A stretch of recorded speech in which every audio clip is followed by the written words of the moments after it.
যে ব্যক্তি আপনার সাথে ঘন্টার পর ঘন্টা ধরে কথা বলে, স্বাভাবিকভাবে মনে হতেই পারে যে ওই মানুষটা সারা জীবন আমার আপন হয়েই থাকবে, কখনোই ছেড়ে যাবে না, কখনোই আমার বিরুদ্ধে যাবে না। ব্যাস এই ভুলটাই আমরা সবাই করে বসি। ইট পাথরের এই শহরে আমি রোজ ধুকে ধুকে মরছি, নিঃশ্বাস নিতে কষ্ট হয়, তবুও বাঁচার চেষ্টা করছি। মধ্যবিত্ত ফ্যামিলির বউ হয়ে কিভাবে সহজেই টাকা জমাই, সংসারের কাজকর্ম, হাউ টু সেভ মানি আর গ্রামের সাদামাটা জীবন তোমাদের কাছে আজকে আমি শেয়ার করব।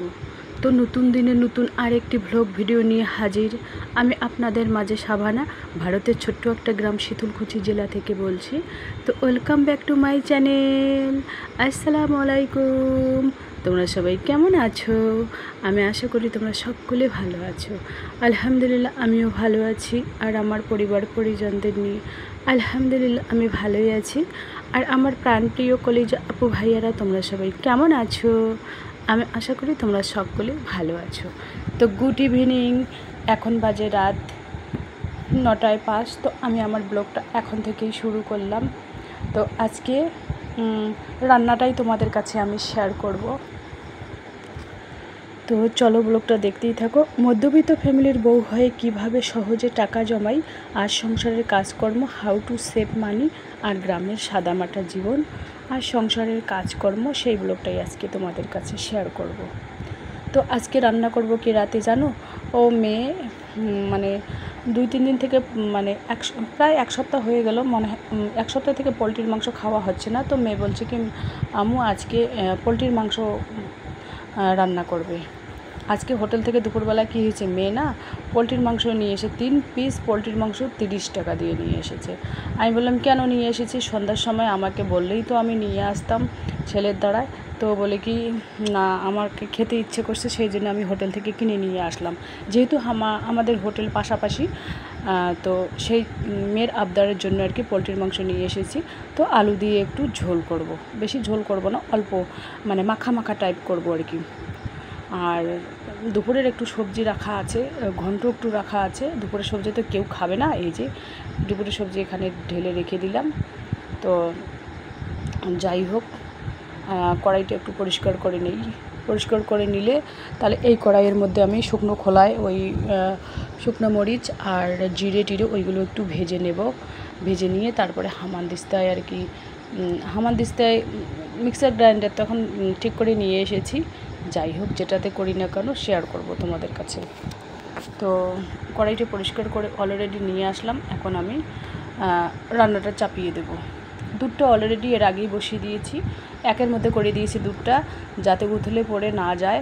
আর একের মধ্যে করে দিলে কোনো দিনও পড়বে না। আমি একের মধ্যে দুধ করে দিলে, যেহেতু ইন্ডাকশানে রান্না করি আর কি, কোনো দিনও পড়ে না। আর যদি 3-4-এর মধ্যে করি তাহলে কিন্তু উথলে পড়ে যায় দুধটা আর কি। তো এবার আমি এই পোলট্রির মাংসটা আর কি কেটে নেব, পিস পিস করে নেব, ছোটো ছোটো করে নেব। ছোটো ছোটো পিস করলে ওই মাংসের মধ্যে না মশলাগুলো ঢোকে, আর বড় বড় পিস থাকলে না মশলাগুলো ঢুকতে চায় না ঠিক। তো দুটো বড় বড় সাইজের একটু আলু মিশেল দেবো, তাইলেই হয়ে যাবে। আজকে রাতেরও হয়ে যাবে আর সকালেরও হয়ে যাবে। তো মধ্যবিত্ত ফ্যামিলির বউ হয়ে কিভাবে সহজে টাকা জমাই, সংসারের কাজকর্ম আর গ্রামের সাদা মাটা জীবন, সংসারের কাজকর্ম, সেই ব্লগটাই শেয়ার করব। দেখুন, আমি কিন্তু মধ্যবিত্ত ফ্যামিলির বউ। তো কিভাবে সহজে টাকা জমাই সেটাই তোমাদের কাছে শেয়ার করতেছি। দেখুন, এখানে কিন্তু আমি নিয়ে এসেছি মাত্র 50 টাকার পোলট্রির মাংস। তো 50 টাকার পোলট্রির মাংস আমরা যেহেতু বর্তমান 3 জন সদস্য, যেহেতু হাজব্যান্ড প্রবাসে আছে, তো এই পোলট্রির মাংস যে 50 টাকার এখানে আছে, তো দুটো আলু এখানে দিয়ে মিশাল দিয়ে রান্না করব। তো 2 পিস করে হলেও কিন্তু 2 বেলা আমি আরামসে আমাদের হয়ে যাবে।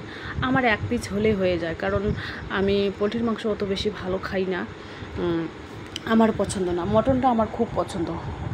তো সেই জন্য আর কি আমি 1 পিস হলে আমার যথেষ্ট। ছেলে মেয়েদের জন্য রেখে দেবো, রাতে খাবে, সকালের জন্য 1 পিস করে রেখে দিলে গরম ভাতের সাথে অন্য সবজির সাথে জাস্ট জমে যাবে আর কি। তো চলো, এখন আমি ওই মাংস কমসে কম 2 ধোয়া দিতে হয়, কারণ বাজার থেকে যেহেতু নিয়ে আসা হয়, কে কেমন হাত দিয়ে ইয়ে করে। মাংসটা কিন্তু আমি গরম পানি দিয়ে ইয়ে করি, তো আজকে করব না এই কারণে আকাশটা খুব খারাপ, তো তাড়াতাড়ির মধ্যে রান্না করতে হবে, সেই জন্য আর কি আজকে গরম পানি দিয়ে ধোবো না আর কি মাংসটা, অত টাইম নেই আর কি।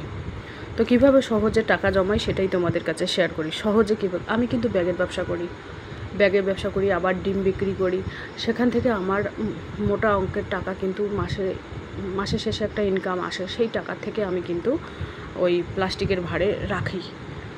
তো প্রত্যেক মাসে কিন্তু আমি মোটা হারে যে 500 হোক 1000 হোক জমে, কোনো দিন 10 টাকাও ফেলি, কোনো দিন 5 টাকা, কোনো দিন 20 টাকা, কোনো দিন 100 টাকা। 500 টাকা নোট ফেলবো না, যেহেতু মেয়ে বলছে 500 টাকা নোট নাকি আর কিছু বেশি দিন চলবে না, সেই জন্য 500 টাকা নোট আর ফেলবো না, 100 200 এরকম আর কি ফেলবো। তো এবার আমি রসুন আদা পেঁয়াজ বেশি দেবো না, 2টো পেঁয়াজ 2টো রসুন আর একটুখানি আদা দিয়ে ধুয়ে টুয়ে আর কি হামানদিস্তে করবো না আজকে, হামানদিস্তে খালি লঙ্কাটা, শুকনো লঙ্কাটা আর জিরেটা করব, আর বাদ বাকি ওইগুলো আমি মিক্সার গ্রাইন্ডারে আর কি পেস্ট করব। তো তোমরাও চাইলে আমার মতোই কিন্তু খুব সহজে টাকা জমাতে পারো। দেখুন, টাকা ছাড়া তোমাকে কেউ দাম দেবে না, সম্মানও দেবে না, আর কেউ মানে নিজের লোকও তোমাকে দাওয়াত দিয়েও খাওয়াবে না। আর যদি তোমার টাকা থাকে তাহলে কিন্তু দূরের লোকও তোমাকে দাওয়াত দিয়ে খাওয়াবে। হ্যাঁ, প্রত্যেক দিনে না হলে সপ্তাহে একদিন হলো দাওয়াত দিয়ে তোমাকে খাওয়াবে।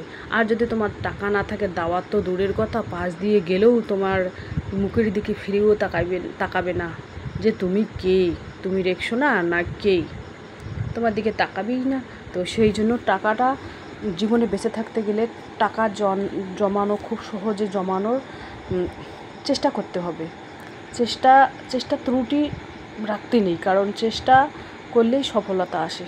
দেখুন, সফলতা কিন্তু নিজের কাছে, তুমি পরিশ্রম করো, কষ্ট করো, সফলতা এসে তোমার কাছে ধরা দেবে। আর যদি তুমি চেষ্টাও করো না, পরিশ্রমও করো না, তাহলে কিন্তু সফলতা তোমার ধারের কাছেই আসবে না, আর সফলতা তো দূর কি বাত। তো গ্রামের আর কি সাদামাটা জীবন। আমি কিন্তু এই সহজ উপায়ে টাকা জমাই। বেশ কয়েকদিন থেকে ব্যাগ সেলাই করতেছি না, কারণ অনেক ব্যাগ সেলাইয়ের জমা হয়ে আছে, ওইগুলো আর কি ডেলিভারির জন্য আর কি দিয়ে আসতেছি।